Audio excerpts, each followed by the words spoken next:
All right, welcome back to another episode of Seminole Sideline 365. I know it's been a week or so since our last video. The old man is traveling still overseas, lost in Europe somewhere. Haven't heard from him. So hopefully he's scouting some overseas defensive line talent because we may need it someday, or maybe some defensive backs. He always likes a good, or his specialty is kickers. So he may be finding a Portuguese kicker or a German kicker. We don't know, but he'll be back the second week of May. We're excited to have him back. I was just in Mexico this past week, so if you can tell, my forehead is burnt Seminole red, that's why you may see this coloring in my face. You can see the poles behind me are red. Everything is red in my face right now and in my area, so I apologize for that. But we got some breaking news kind of here that I thought was relevant. Since I'm back, I want to talk about it briefly. Is the recent portal news? When I was gone, I didn't want to check my phone a lot. I wanted to kind of relax for a couple of days, but it was interesting. The people jumping in the portal. Obviously, the news, out of Colorado is that they have 50 people in the portal right now. So that's obviously a situation Florida State does not have. But I think it's interesting that they got like 50 plus people in the portal, which is just more of a culling of the roster to get what Deion Coach Prime sees as non-talented people or not his caliber people out of there, which we could debate about that all day. But more recently, Florida State's lost a couple of guys or had their guys' names entered in more recently, or guys commit. And one of those names that committed today to Coach Prime was Derrick McLendon. I think this is one of those guys that is going to hurt more than others that have entered their names. I mean, you had a couple of guys last week, Zane Herring, backup offensive linemen, guys who definitely aren't going to get playing time this year, and you definitely understand why those guys are leaving.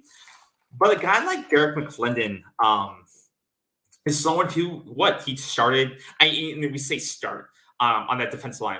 That defensive line does rotate guys, so starting. But Derrick McLendon or DMAC was a guy that played a good amount of time last year, and you could see he was a guy that had the potential to make another step, take another step in his development this year, right? He's a big body guy, someone that you would have loved to keep around and further develop in the system.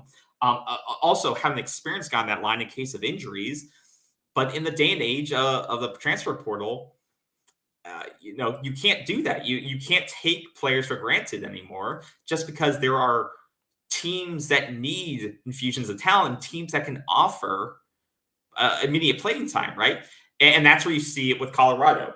They've had 50 guys leave and 30 new guys commit, right? They've had, I think, 30 guys join them through the portal and 50 guys leave them via the portal, right? And so that's something Florida State can't offer right now is that they got their high value commits in, but that's part of it, right? They have to let go of guys as well. And also it's a culmination of Mike Norvell getting higher talent from the portal, from high school, and developing it, is that guys are going to have to compete more and more. There's a lot more depth on this team than there was with Willie Taggart or the end of the Jimbo Fisher era. Guys are starting to see that A, they're getting recruited over, or B, they're getting out transferred. They're getting transferred over, right? So it's whether or not there's high school spots, guys are developing out of high school and being recruited over that way, or you got guys like Brendan Fisk coming in, Jared Verse staying, who was transferred, now staying for 2 years. You got guys coming into these positions where there used to be one or two guys that were immediate starters, right? There was no one else that could take their position. They're kind of entrenched, even if they weren't the best guy for the role. They were basically entrenched in that position for 2 or 3 years because there's no competition left. But now the talent floor has risen so high that guys have to now compete for those spots. And you're in this position where it's actually a good problem to have, right? You're now at a level where you're going to lose guys because you have so much talent at certain position groups, right? You could say that at running back, you lost Trayshawn Ward because you have a mountain of talent at that role, and only so many guys can see the field at one time, right? And that's a role where you have to be able to shine if you want to play at the next level, right? You have to be able to get reps on the field if you want to get to the next level. Defensive line, right? That used to be sort of a liability for this team. Defensive end, defensive line, especially, I would say. Florida State's had some defensive ends go to the NFL. Brian Burns, most recently, and had the history of it. But you could have said defensive line was sort of a thin spot or wasn't as impactful. But then you bring in a guy like Daryl Jackson or defensive end wise, or tackle wise. You now have Fabian Lovett. You have Dennis Briggs. You have guys like Brandon Fisk that you bring in from Wyoming. Daryl Jackson you bring in, right? So you've brought in depth for that position. You may have thought it was a weakness last year, but they bring guys in, and now it's a strength, right? Especially depth wise and experience wise.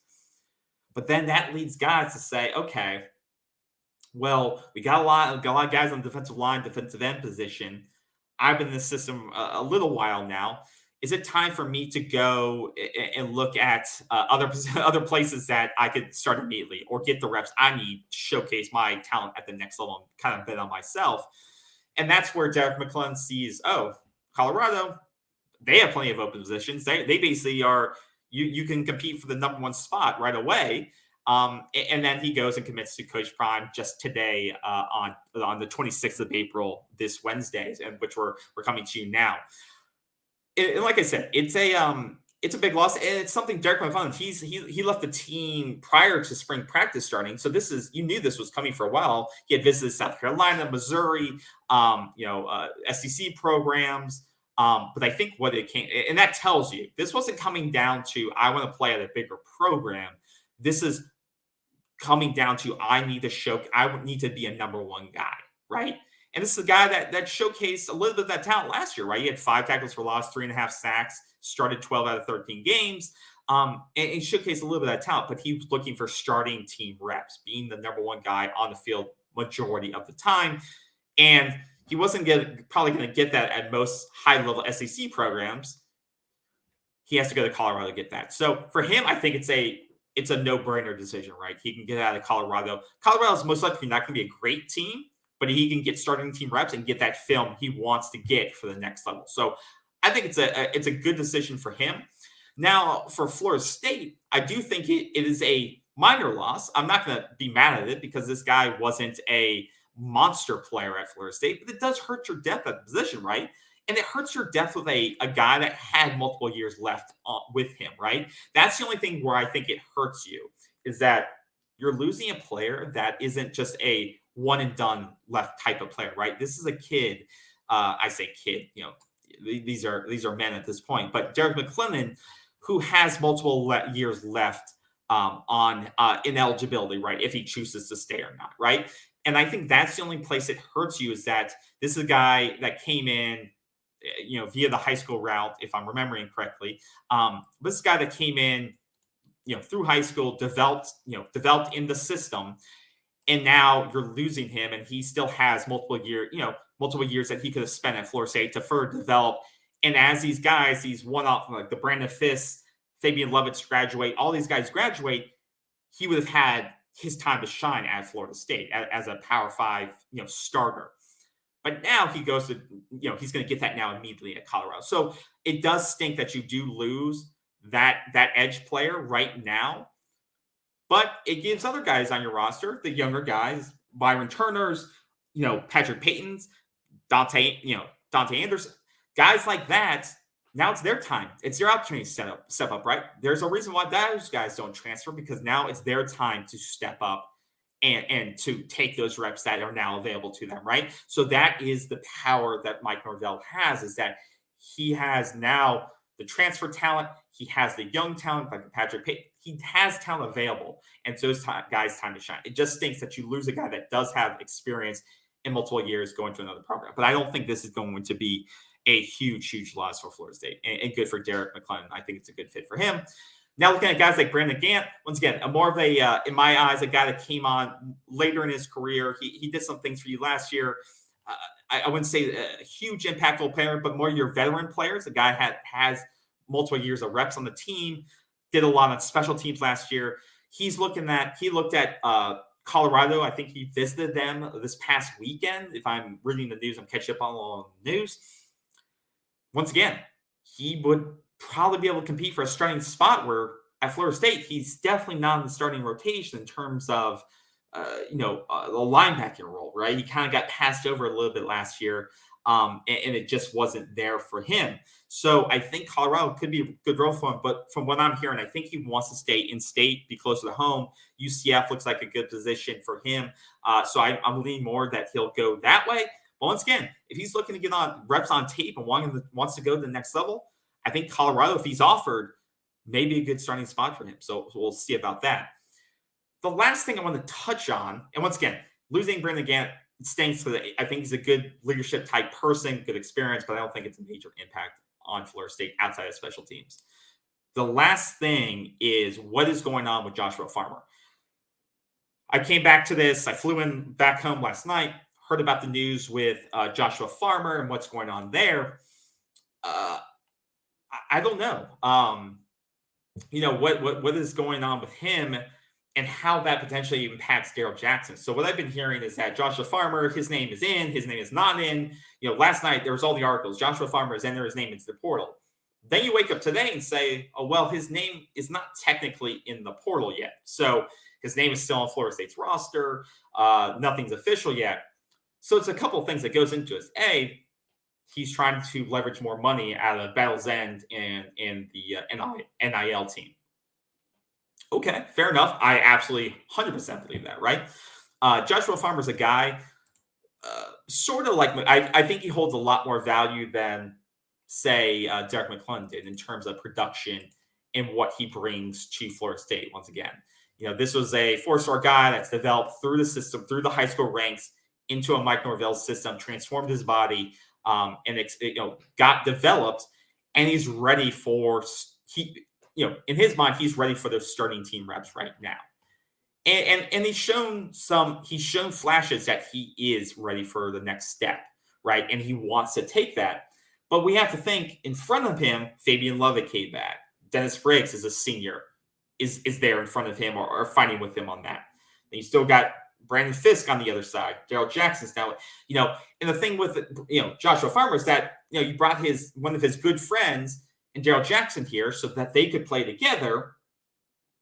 And so you're kind of, helping him out, saying, hey, you can play with your friend. You still have, Joshua Farmer is a redshirt sophomore, right? So this guy, once again, another guy that has multiple years of eligibility left. Why do you want to go and leave right now, right? You have time available to you.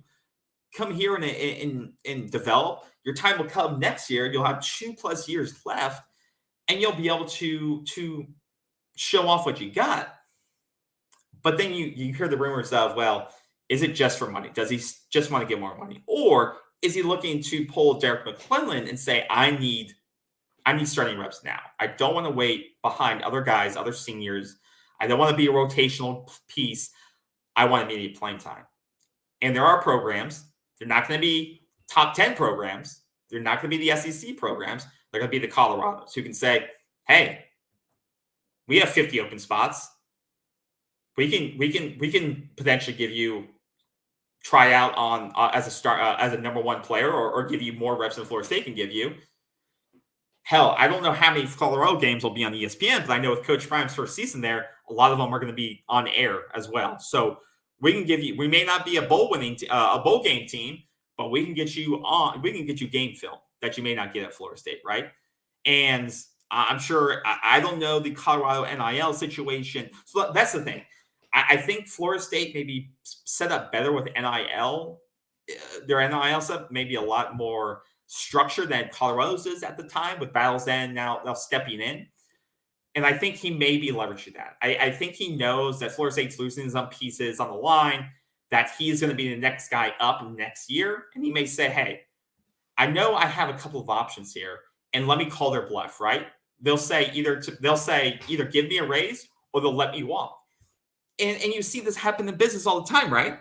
I can go to my boss metaphorically and say, hey, I know what performance I've done. I know where I've gone from 0.0 tackles for loss and stats from last season to what I did last year and how I built on those things and what I potentially can do for your team in the coming years, right?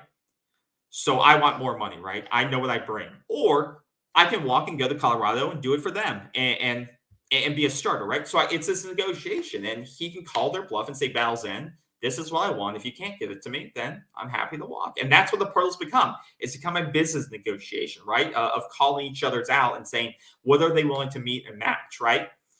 And so if he decides, if Joshua Farmer decides, hey, I'm going to enter my name, I'm formally going to shop myself and move on, how does this affect Darrell Jackson, right? The guy from Miami, the defensive lineman from Miami? Because this could potentially move a couple of dominoes, right? In on the defensive line, because if you lose, McLendon, and then you lose Joshua Farmer, it could lead to losing Darrell Jackson, because Darrell Jackson, once again, what we heard was he wanted to come back closer to home, be closer to his mother, or medical situations in his family, be there for them. He also wanted to team back up with Joshua Farmer. Great. He needed a waiver because, remember, he transferred from Maryland to Miami, now leaving Miami to Florida State. He's going to need a transfer waiver to be able to play immediately, and as part of that process. But if Joshua Farmer is no longer there, and if medical situations have cleared up, I don't know. It sounds like what rumors are saying is that he may potentially leave and go somewhere else. Maybe follow Joshua Farmer to somewhere else. So you potentially could lose 2 defensive tackles on your line that have multiple years of eligibility, right? So you'd be losing then the youngest players on your roster at the defensive line position. You'd be losing, and you'd be left with 3 or 4 guys that would be graduating next year. You'd be losing those guys next year, and you'd be losing the 2 guys behind them that would be eligible to start next year. That is concerning to me. If these dominoes fall like that, that's when I start to get concerned. By themselves, just leaving this year and affecting this current season, if you were to lose Darrell Jackson and Joshua Farmer, it hurts, but it won't doom your season. What I'm more concerned about, how it affects the next couple of seasons, right? How it affects the depth and the depth of the coming seasons, because you're going to have a lot of people graduate from this line next year from the defensive end. And how you replace them is by keeping what you currently have and developing those guys and allowing those guys and keep building through the high school level and the transfer portal. But if you lose 2 of your younger players that have multiple years of eligibility, then it starts to hurt you. And then you start scrambling to replace those guys and trying to find experienced guys and guys who can play immediately and back up. It gets harder and harder to backfill, right? So that's where I get concerned. Now, Darrell Jackson, I think Darrell Jackson has a much better chance to get his transfer waiver if he stays at Florida State. Because if he did transfer to be closer to home and help with family and stuff like that, then that's at Florida State. Now, if he goes and says, well, I'm going to put my name back in the waiver portal again, like twice within 3 months, and then I'm going to go portal to like Colorado or something, I'm not sure he's going to get immediate eligibility this year, right? I just don't know if the NCAA is going to play that game. We don't know if he'll get it this year, right? But if he's really trying to play this season, and I do believe he will play significantly for Florida State this season, because we do need interior help, and that's why they brought him in, right? Is to help on the interior. But if he really does want to play this season, not sit out and be closer to home, he will stay at Florida State. If he doesn't care about playing immediately, then yeah, we may see him leave if Joshua Farmer does leave as well. So I don't know how Joshua Farmer's going. I hope that he gets his money. He stays at Florida State, because I do think that he can be a transformative piece. And remember what we saw with the Mims situation at Georgia. Mims was about to leave Georgia, and as Warren Chant said, he's signed with, he's committed to Florida State, and that was all a negotiation game, right? He was never leaving. He was never going to Florida State. As far as I know, he was never in the portal for really. It was just all a negotiation game, right? And he stayed there ever since, as far as I know. Nothing ever happened. Never committed to Florida State. He got his money. He stayed, and he's good. This could be the same tactic, but now everything is just more publicized. You hear about everything, the rumor mill. There's so many FSU discords and Twitter things, and everyone's got the scoop, right? So I think that's kind of what's happening, right? I think it's probably a 50-50 chance with Farmer, because Farmer definitely could get playing time at a school like Colorado immediately. But if he likes the Florida State's building, if he likes his development as a player, and they can get him close to what he wants in terms of NIL, which I believe they can, then I don't see any reason why he would move, right? Because I know he can see the playing time coming. He'll get playing time this season, but he'll get starting reps next season. Absolutely. So we'll stay tuned. We'll see what happens. What are your thoughts? Do you think DMAC's a good fit at Colorado? Do you think Gant will follow him, or he'll go local to UCF or someone like that? And then what do you think happens with Farmer and with Daryl Jackson? Do you think they're a package deal? Do you think one of them stays, one of them goes? Do you think they both go, or do you think they both stay? And do you think Florida State should be playing this negotiation game with recruits, with players like this? Do you think Joshua Farmer is the caliber of player that Florida State should be trying to negotiate with? That's another whole conversation. So let me know in the comments of this video. I'd love to hear your thoughts. And we'll find out together what happens. And I'll drop a video if I find it interesting enough. But hopefully we can keep those two guys because I think we'll need them this year. Awesome. Take care, everyone, and I'll see you in the comments.